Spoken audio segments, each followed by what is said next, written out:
It's Mike from What It's Like, Mike, and this is another episode, and this one is what is it like to be a commercial drone pilot, okay? So let's see, where did it start? I started my YouTube channel, my primary YouTube channel, 2 years ago, and it would consist of a lot of off-road vehicles, product testing, vehicle testing, where to ride, what kind of trails, and I had drone footage and GoPro footage. And when you start out in YouTube, you don't make any money, but if you do sell your footage from the drone, it is expected that you're a commercial drone pilot. With that, you have to study for a test and pass and get a small unmanned aircraft license. So I was a pilot in my past life. I flew small planes, Cessna 152, 172. So I did have some experience with, chart reading and, all the regulations, as well as weather and flight dynamics. So it wasn't too bad. I would recommend Altitude University. I'll put a link up there for them. It was a great online testing. It wasn't very expensive. And also, you can get a lot of online testing, but you want to have everything in one place. You don't want to just study for the test. You want to learn the material. And so what I did is I had, they have videos online. They have people online that you can ask questions if you have. And when you start out, it can be a little daunting, but if you do your research, it's a 3-hour test, 200 questions.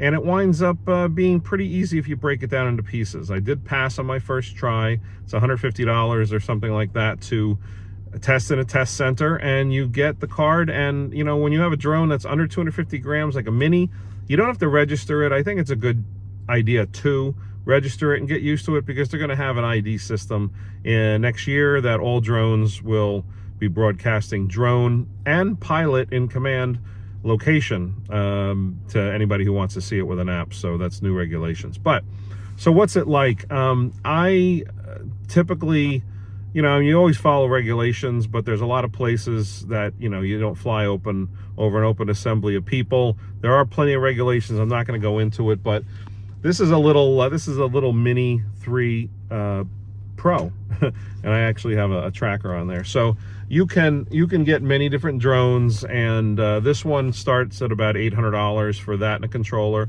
It's a great controller. I recommend you get a controller that has a dedicated screen. Don't get one where your iPhone or your Samsung plugs into it, because the phone overheats, the screen goes down, and then you're kind of out of luck.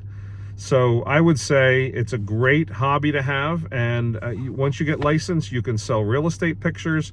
You can do project site videos. Project manager wants to come up to you and says, I want to see what's going on at my site, but when I show up, everybody gets going to work. You fly along with a drone, and as long as you're in regulated area, you're good. Unregulated area, it's just a good another additional way to make some income. I did it to be compliant with YouTube, and since I do make a little bit of money on my YouTube channel, I don't have to worry about the FAA coming along and saying, hey, you make money with your YouTube channel, where's your license? So I would recommend that if you do want to go into this.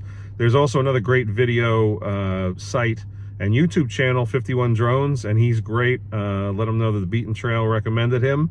He does reviews on technology and drones, and you wouldn't believe it, and he does a great job. Never met the guy, but I watched a lot of his videos. So when a new drone comes out, if you want an FPV where you wear the goggles and you fly an Avata or another FPV drone, it's great. He reviews battery life and distances, and there's a lot of different drones you can get. I would start with a Mini to see if you really want to get into it.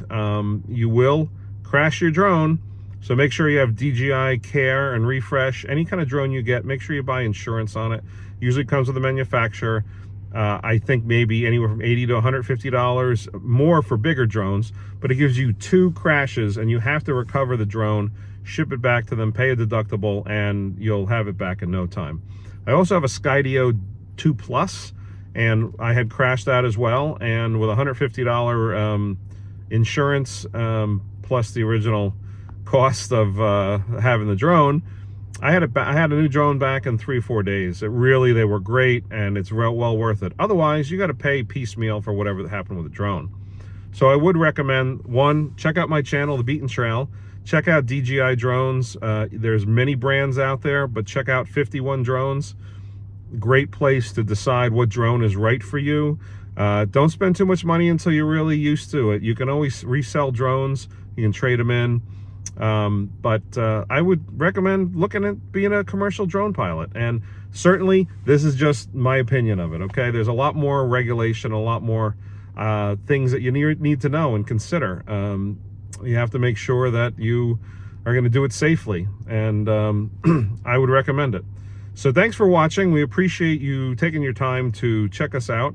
We'll have more episodes in the future. Until then, check out The Beaten Trail and check out the links we put in there, and thanks for watching.